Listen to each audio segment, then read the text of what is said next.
recorded. Oh, thank you. That's new. All right. Well, hey, everybody. I am Erica, the admin of the group. I'm sure you know me by now, and I'm really excited to bring to you tonight Marjorie Cases and also Heidi Miller of Therapy Works for Kids. Marjorie is the owner. She's an occupational therapist. She's a lecturer with various academic programs. She has lots of other certifications, which you will see listed on her presentation, and I'll let you, Marjorie, tell everybody about them. Lots of experience with neurodiverse children, children with autism, ADHD, learning and reading differences. My son and I met Marjorie in 2018 when school kept kind of ignoring my concerns about how he was performing and behaving. And then we hit summer and they hadn't done anything about it yet. And I said, I'm just going to go get him privately tested. And fortunately, we landed in the right place. And we've had a lot of great experiences with the services there. So you'll learn all about that later. And I should mention Therapy Works is in Havertown for anybody that doesn't know that. So pretty convenient for most of us. So we've benefited a lot from this information. I will say, if you're not familiar with the idea of primitive reflexes, just hold tight because it can feel like wild at first. I remember thinking like, I've never heard about this. This is not possible. And I don't know what these people are talking about, but it's really, really fascinating. And I'm excited to bring this information to you. So with that, I will turn it over to Marjorie and mute myself. Parents, if you have questions now or throughout, please pop them in the chat and I'll make sure that both Marjorie and Heidi get to them, as many as we can at the end. And over to you. Well, welcome everybody. So it's me. The great introduction it was. And I'm Heidi. I am an OT at Therapy Works for Kids as well. And I've worked with Marjorie for a few years now. Heidi is passionate about reflex integration, about the brain in general, about development, kids on the spectrum. So I'm really happy she accepted to kind of like host this with me tonight. So we're going to talk about executive functioning and the part that reflexes play into it. Okay, so there you go. This is a nice picture of both of us. Okay. This is our team, and this is not a one-woman show. It's like our team is just fantastic, very passionate. Everybody here are all occupational therapists. It's a very, very small practice. Everybody has the understanding of the brain development, the impact of reflexes on every single aspect of the life of a kind of like child or adolescent, like teenager, elderly. So everybody here is really, really passionate, and it's like we're just a fantastic including team. The dog. And this is our new addition, Topher the dog. He is Mary Kate +1, and he goes everywhere she goes. So it's a fantastic addition that joined our team this fall. So what is executive functioning? You have guys had kind of like a few groups now and a few sessions about talking about it, describing it, but I still thought that it was important to look at it kind of like from a general overview, okay? When you are talking about executive functioning, you need to think about everything basic function, okay? Once you breathe and then you're fed, everything else in terms of I need to think about where am I going to get my next meal, and then what I need to do next, or what I'm engaging in now, all of that is part of executive functioning, okay? Once you get a thinking process, you're part of executive functioning, okay? So they like in research and in different kinds of like ways of thinking to define certain functions, okay? And those are the kind of like the main ones that we're going to look at tonight, okay? So you have the planning, the ability to create a strategy, okay? So if you want to reach a goal, then it's like you need to plan it. You need to have kind of like an idea, okay? Organize it, okay? Then you move into the working memory This is the ability to hold information in mind while performing a complex task, okay? Working memory gets involved in every aspect of life, okay? Then you add time management. Time management is extremely body oriented, okay? You need to have a good homeostasis to understand it's like time passing in your own body, okay? It's like basic self-regulation and because like understanding that it's like you're hungry, you're thirsty, this is long, this is short, all of that kind of like comes from kind of like really basic self-regulation.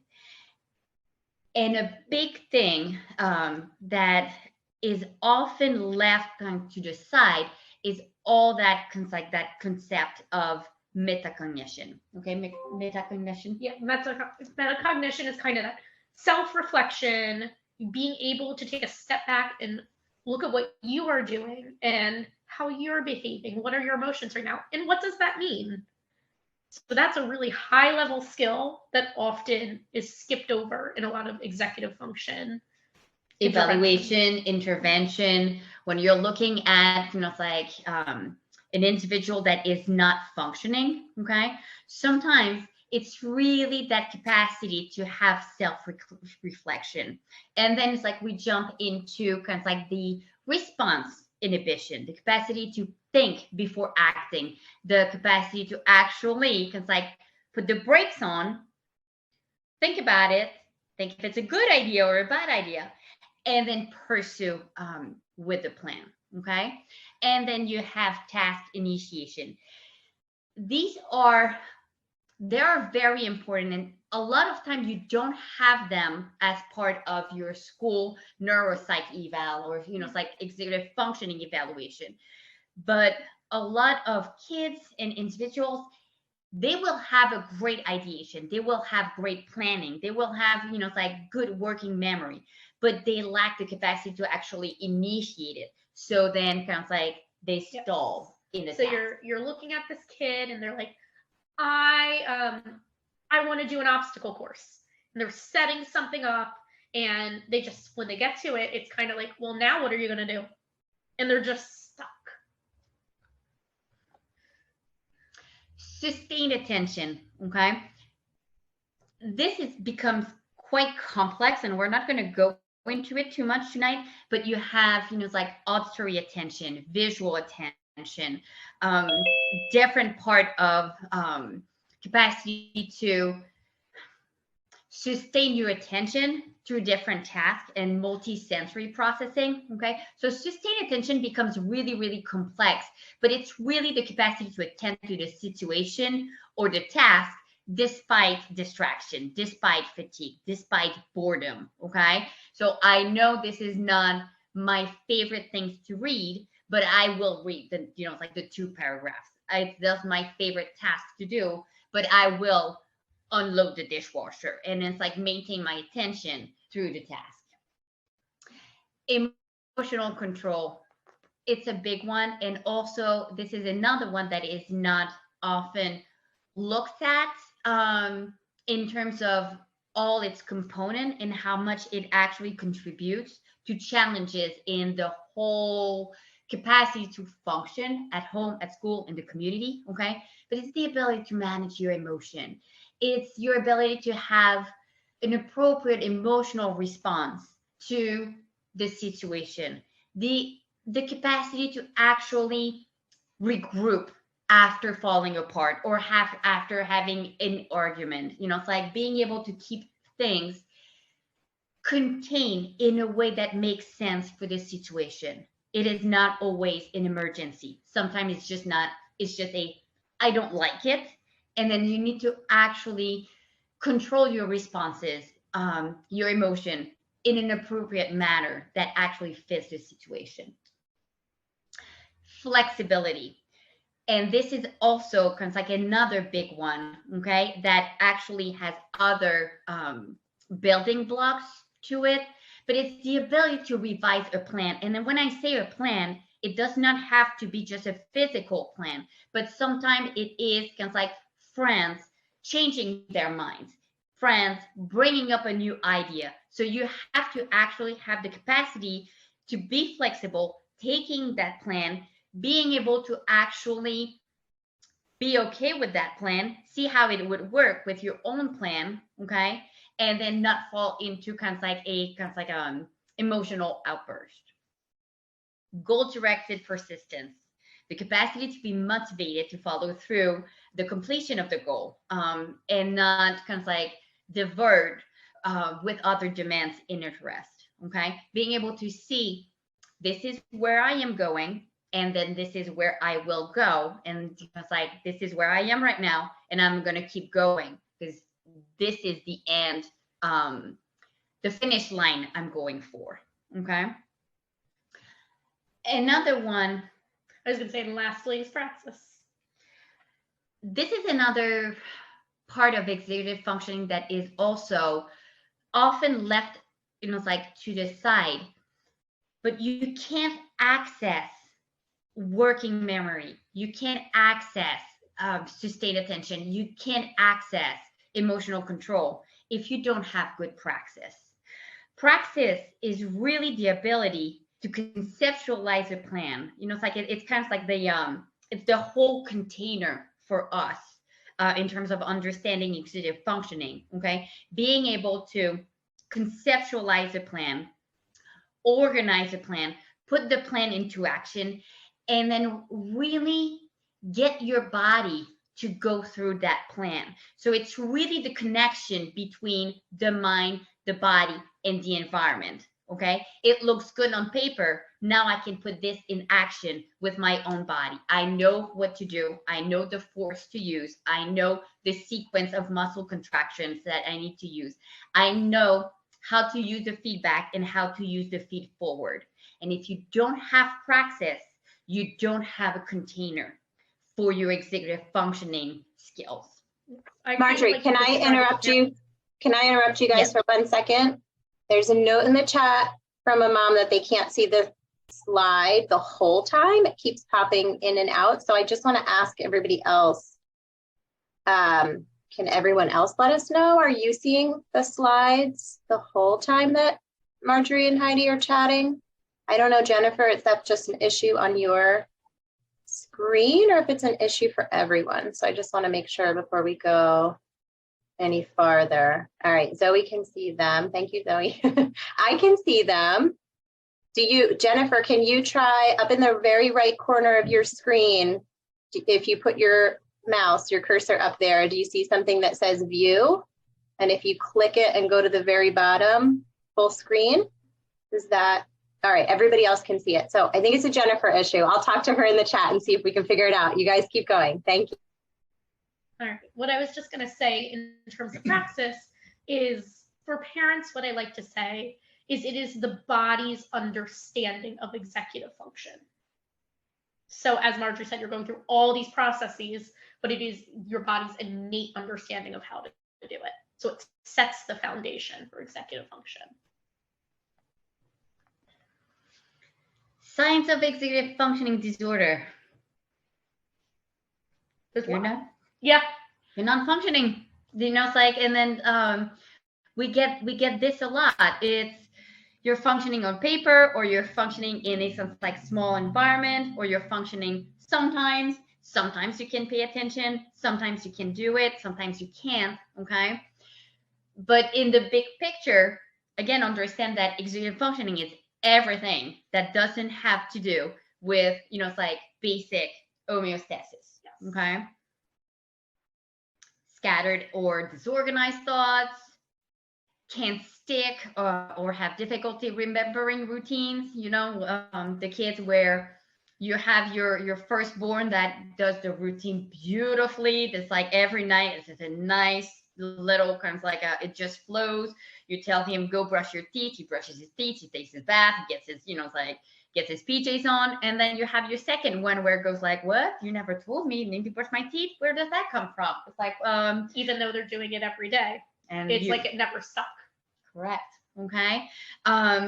Sometimes they could be doing really good at school because like the structure is there, and then it's like they're able to rely on some capacities or some of kind of like areas that they're stronger to be able to, pull it together. But as soon as you kind of like remove that structure, they don't function. Poor impulse control, messy or disorganized workspace, and it's not a organized mess. It's like sometimes when I do work, I will have my paper everywhere, but I know where everything is. Okay, but this is like, I don't know where it is. I don't know where I put it. I don't know what to do with it. Okay. So they're basically lost, okay, in the world. They're lost into objects. They're lost into what is around them. Okay.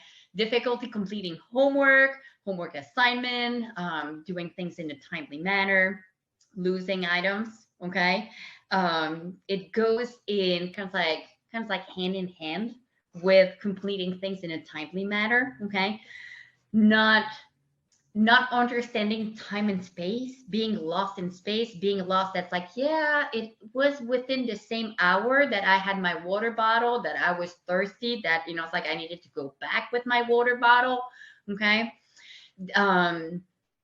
The not being able to focus and pay attention to direction. So again, you tell them, it's like, bring your shoes, we're leaving, and then it's as is like, oh my gosh, you never told me. It's like, where are my shoes? It's like, what happened? No, it's your fault, mommy, you never told me it was supposed to happen. Okay. And just in general, you feel that your child just needs more support than all the other kids in the neighborhood. It's like my child cannot transition from point A to point B without me doing like all the alphabet and then going back to A. And then, it's like, it might happen if I do 99% of it. Okay. When you are looking at the pyramid of learning, okay, you can see that executive functioning is right there at the top. It's intellect, cognition, academic learning, right there at the tip of that triangle. And what you have underneath, okay, it's all the reflexes, everything that supports the body in terms of both sensory processing, that is also very, very linked to reflex integration. Okay. But all the container, just like Heidi said, that is actually allowing cognition, intellect, learning, and all those functions that we define as executive. Okay. What is a reflex? Okay. It's the underlying kind of like body organization. It's the I was going to say, it's the primitive response in your, like, right in the back of your brain. And so if you hear about like cerebellar function, it's what happens without thinking. Okay. In utero, this is where most of them are going to develop, and they really support kind of like higher level of motor coordination and organization. When you're looking at how the baby is going to develop in utero, they developed following a specific sequence that is going to lead to survival. Okay. The reflexes are really nicely expressed as building blocks in human development. Okay. And they lead to motor coordination, cognitive skill, behavior patterns.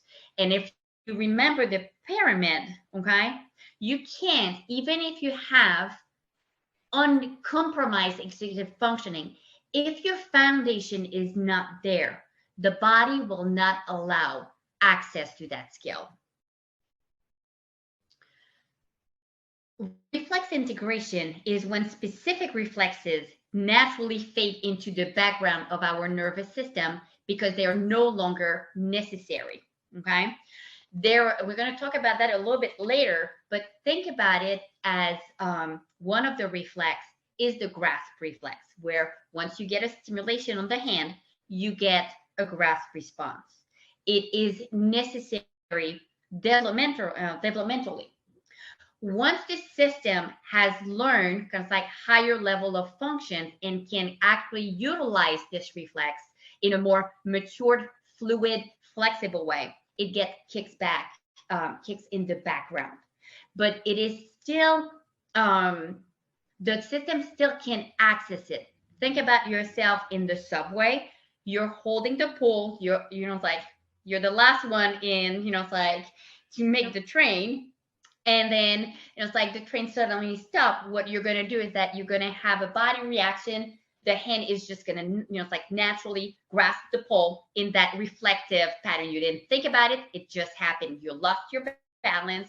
Your foot kicked back, and then the hand grasp as a survival, like mechanism. Okay, this is a nice reflex that is being kind of like put in the background, and it's not used when it doesn't have to. So it does not interfere with motor skills. It does not interfere with daily function. It gets like bring back up front when it's, it's like it's needed.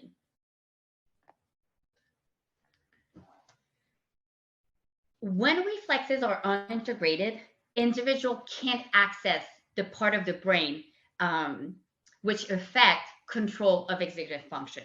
Okay, emotional responses, memory, ability to perceive and understand the environment, establish feeling of safety, and this is a really, really big one. Okay, if the reflexes are not integrated, the first thing that is going to happen is that sense of not feeling safe. And this is going to express itself in multiple ways. It could, it's like express it with itself with inattention, impulsivity, incapacity to follow through, because the system is just not in a place to be able to learn, not in a place to actually access higher level. It's still in a very protective place. Okay. Perception, memory, thinking. Okay. And when we go into details in explaining you some of the foundation of those reflexes, you will start to understand why they play a role. Okay. And then why they kind of like lead to those behaviors or those constriction in performance that we see. The way that we like to think about and define the reflexes is really in terms of kind of like three main categories. Okay, learning and development, action, and cognition, which is much more your academic performance. Okay, is the ones that are more in the way when we're trying to work on higher levels. Okay, so it's like everything that is happening at school and so forth. Okay, and then you have your experiences and emotional control ones. Okay, you will see that they have different triggers and they are wired differently in the brain. And then you have your protection and survival and reactivity, so basic sensory processing, self-protection. Okay, so these are kind of like three components and where we like to actually think about it. Okay, when a kid comes to see us, our job is really to define where do they fall in the spectrum of those that reflex integration kind of like rainbow. And when we want to look at intervention, we're going to look at which one are in the way that are preventing the rest of just like the skills to unfold. Because sometimes when you do standardized testing, they test great. They look great on the test, or it's a mild delay, but they're non-functioning. They can't access it. They can't write and think. They can't get along with friends. They can't follow through. They can't transition outside of their house. Okay. So then what we want to look at is where do we have the deficits? Is it at a higher level? Okay. And then we really need to polish that component, or is really at the foundation that we're still in a very, very protective way. And this is just them, those reflexes, not allowing them to actually move to the next level. we are going to go now into defining some of those specific reflexes and kind of like the most common one that we see that are impacting kind of like all aspects of life. Okay. The STNR. Okay. This is the symmetrical tonic neck reflex. This is a reflex that has what we call a vestibular trigger. Okay. So when the head is changing position, muscles in the body are naturally contracting or relaxing. And it's really easy to see how it impacts a person. Bend your head and feel how your eyes, it's like they just want to kind of like pull in and get converged. And then get your head up and you will feel the muscles, it's like at the side of your eyes wanted to pull. Okay. So you have convergence of the muscles, you have divergence. And as you move your head, you can actually feel the muscles like in your arms and legs want to either extend or contract. Okay. This has a beautiful developmental function, but when it is not being kicked in the background, okay, it really, really holds a child in a tight position of when you're asking a child to actually lay, it's like bend their head and write, okay, it's like the system gets very rigid and stuck.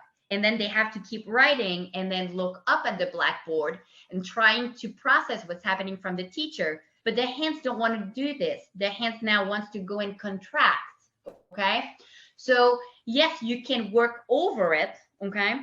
But this is going to take some juice from kind of like your nervous system. It is going to bring kind of like a layer of difficulty. It is going to bring a layer of it's like fatigues.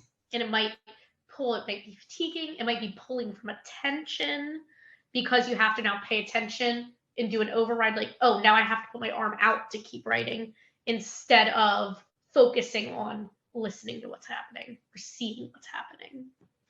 You see it very often when you have children that get tutoring. Okay, they just cannot sit still. Their legs like rocking on their chair, and then you have the teacher saying like, stop it, you're gonna fall. Okay, but what they're trying to do is like they're trying to actually bend over to focus the eyes. Okay, so they're using whatever they can to actually release the stress that the academic task is kind of like bringing to their nervous system.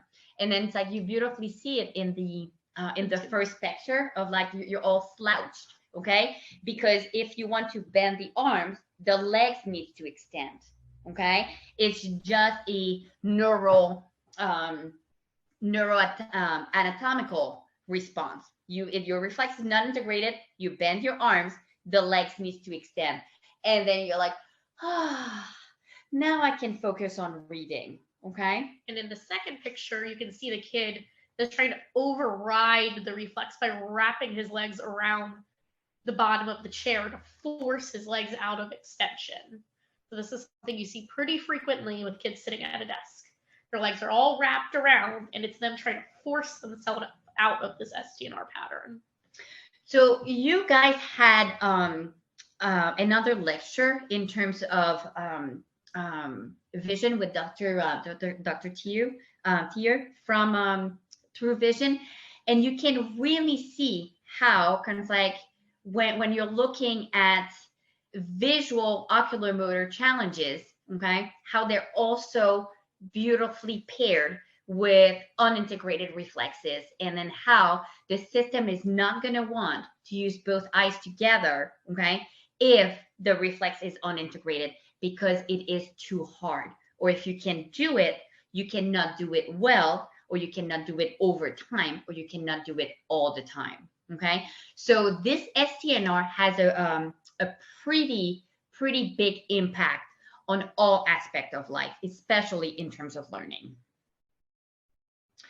Another reflex that is also a big component of executive functioning when you're looking at the top layer is what we call the ATNR, okay, a symmetrical tonic neck reflex. This is another reflex, the same one as STNR, that is like their primary function is really to help with the birthing process and to help the development of visual, auditory, motor coordination. Okay, if you look at this little girl on the side, okay, you can see that one arm is fully extended and one leg is extended as the other side is flexed. Okay, developmentally, what is happening when if you remember your little ones being young, okay, they would be on the floor playing, and then you would see this position, okay, really orienting the head towards the hand, and the hand would either grasp or release an object. Okay, and I don't know if you remember, but this process where you would see your child in that little fencing position does not last long. Okay, in in neurotypical development, you will stay in that phase, it's like 2 weeks, a week and a half, okay? And quickly the system gets like, oh, I got it. It's like I turn my head, I hear, I see, I do, I got it. That, it's like that kind of like pathway is going to get matured. And then sometimes this maturation is just not happening. And then this is where you see the kids being kind of like stuck in this pattern, having poor eye-hand coordination, difficulty with the handwriting, losing their place while they are reading, letter and number reversals, because the brain did not get that midline, which is then really important for then facilitating crossing midline. So you have that communication between your right and your left side, and it is not happening efficiently in the body or in the brain because this ATNR is not integrated.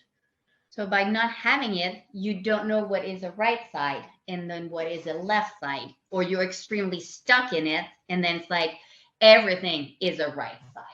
Okay. Now, if you're moving into the Moro is much more kind of like the foundation of that very strong self-regulation pattern. Okay, the Moro is another reflex that is vestibular based, so it is movement based, and it has 3 phases. Okay, so you lose your balance, you open, you take a breath, and then you come back.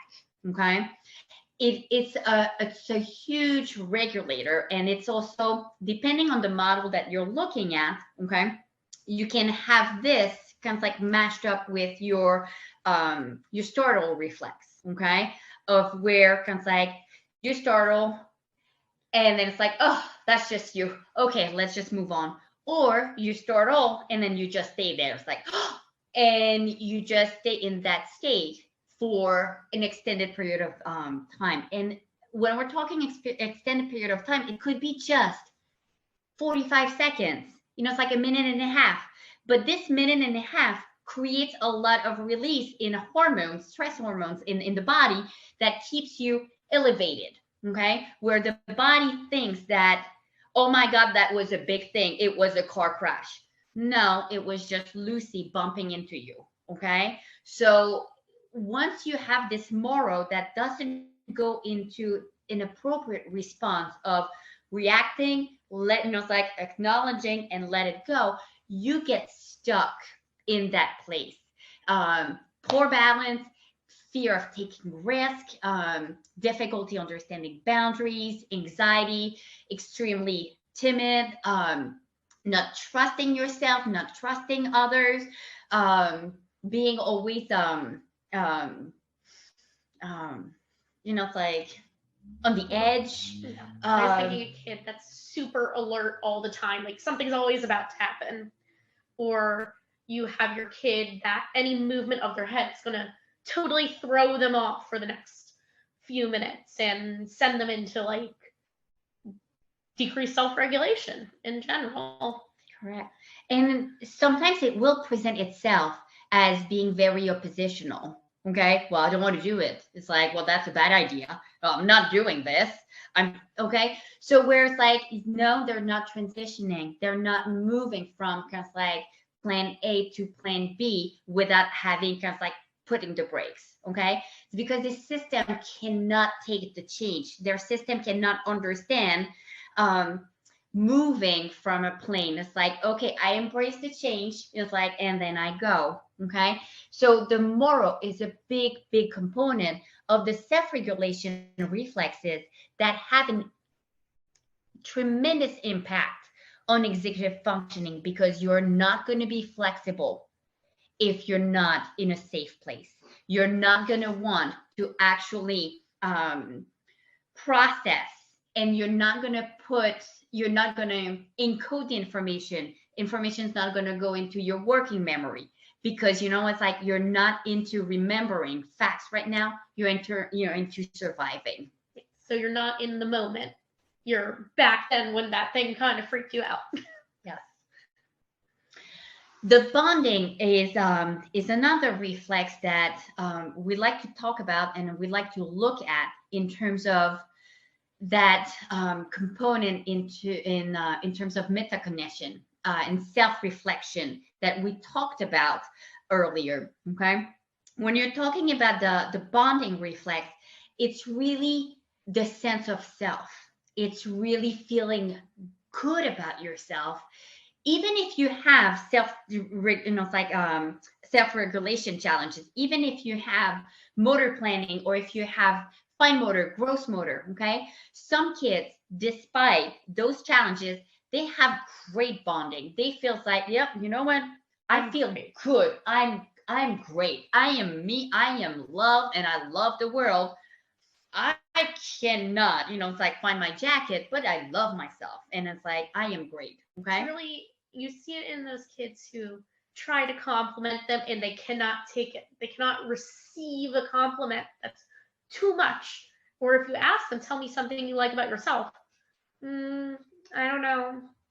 And then kind of just like they can't find something in that moment because it's not stable within their system to be able to trust themselves and be able to feel good about what they're doing and who, I don't want to say who they are, but like how they interact with the world around them. And this is when it's not integrated. Okay. You will have the foundation of it and how it impacts life is that it does not allow the kid to actually take in the information that is coming. Okay, so they put the brakes. They actually it's like push themselves it's like away from the learning experience. And if we're not working on that bonding reflex, that capacity to have self-reflection is not happening, or it is compromised. Okay, so you're, like we're saying, very connected to metacognition. So that ability to go back, reflect on what I did, come up with a plan. Maybe I could do it differently next time. And this not affecting your sense of self. Yeah. Like, well, next time is just next time. I'm fine with it. And it's like, oh my gosh, I am terrible. It's like, I don't know if next time I can have it better. Okay. So it's a big component that we looked at when the kids are coming and we're looking at how and where they are stuck. Okay. To really make sure that we address that component, because it's important for self-esteem, engagement with friends, having great friendship, having healthy friendships, having healthy relationships within the family, having healthy relationship with others. Okay. In the family, me and my brother. There you go. There's Adam. Okay. So if we go back to what it's like this pyramid that we talked about earlier, okay, you can really see that your reflex integration and the maturity of those reflexes, they are really the foundation. They're the glue to allow you access to executive functioning. So when you receive a report from school saying that, oh, we have executive functioning here, we have it's like challenges there, okay, and they're all up high, okay, we need to look at the foundation and see where they are stuck below. Because if you address this, and then after you actually present a few refinement activities that are actually going to target pure executive function, it just flows. It happens. It's not, you don't need to actually pound the information. It's just like, oh, I got it. You should have said it you should have said it earlier. Okay. So but this is because the system is ready to make connection in the brain. How we go about intervention, and this is really fun. Everybody here is just very, very passionate about how we identify and how we go and treat it. But really, the underlying idea is to rebuild the neural circuits of a reflex. So it's really helping the brain to elicit the correct pattern in the correct sequence, direction, strength, timing, and symmetry that will just allow that natural maturation and connection to happen.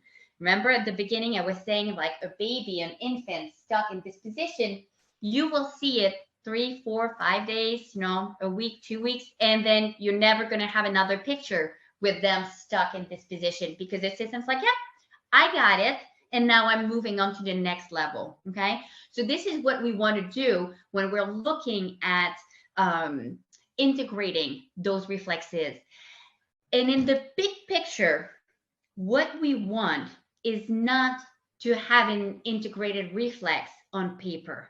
We want to have a reflex that is no longer interfering with function. We want to have a reflex that is not forcing the system to kind of like take a very, very rigid route to kind of like achieve a goal or a skill, okay, but being able to fluidly access and release. A big part of intervention, because when you have it's like when you're working through that process, it does not necessarily happen over time. So we need to be kind of like sensitive and make modification and make adaptations while the system is going through that repatterning. Okay, we need to be sensitive that it's like if your child is going through tutoring and is on the tip of the chair and then rocking, going over and over again things like, hey, pay attention, hey, stop rocking. Okay, your child is telling you that this is hard, this is not, I'm not there. A position where the system can actually let it go and then the brain can like think and access. You need to kind of like find a way to position your material and present the right amount of material in kind of like that timing where the child is right now, until there's like all the underlying support is actually in place for them to go like, oh yeah, okay, I got it, I'm ready, let me just do it. And then you're never going to have to repeat again. It's like, don't rock, you're going to break the chair. We use different type of modalities here, okay, in terms of repatterning the reflexes, and we use different kind of thinking process. Okay, we do basic patternings where you're going to stroke the muscles. Yes. It's like provide the sensory input in a very structured way, and then repattern the movement. Sometimes we are going to use a more global sensory approach where we're actually going to ask the whole body to go through kind of like a sensory sequence of stimulation, and then we're going to position the child in the correct position so that the integration of the reflex can happen.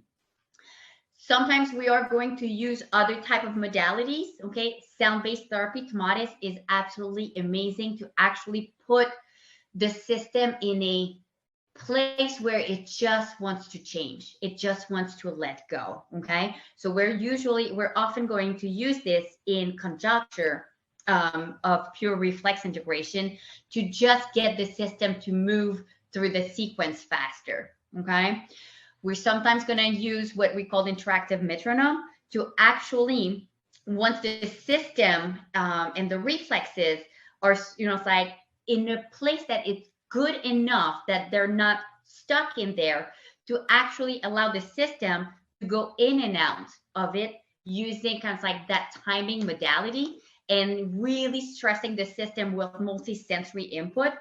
and then really helping the child not getting stuck in a pattern, but being able to access kind of like all areas of the brain. Okay. Self-heal is a reading intervention. This is really when we get into refining executive functioning in terms of vision and perception, where we're going to ask kind of like the kids to actually visually focus using kind of like a computer interface and so forth. Okay. And the forebrain, in terms of reflex integration, it is really, really nice because it allows a kind of like a voice feedback. So it gets all the input in terms of this is where I am here in the now with myself. So in terms of the bonding, we use that quite a lot. It's very interesting. It's a microphone where it amplifies what you're hearing to yourself. So you, instead of hearing your we all hear ourselves differently when you are speaking, but you never really listen to yourself. This allows you to listen to yourself and really take in what you're saying and have it have an impact on you, like emotionally, cognitively, and memory wise. So these are some of the modalities that we use here. Okay. And here you have the resource that we used. Okay. And one big thank you to Erica. Like, you're doing a lot for this community. Thank you for bringing all those people together, those little families, all the presenters. You know, it's like, it's a very fantastic. For fantastic. sure.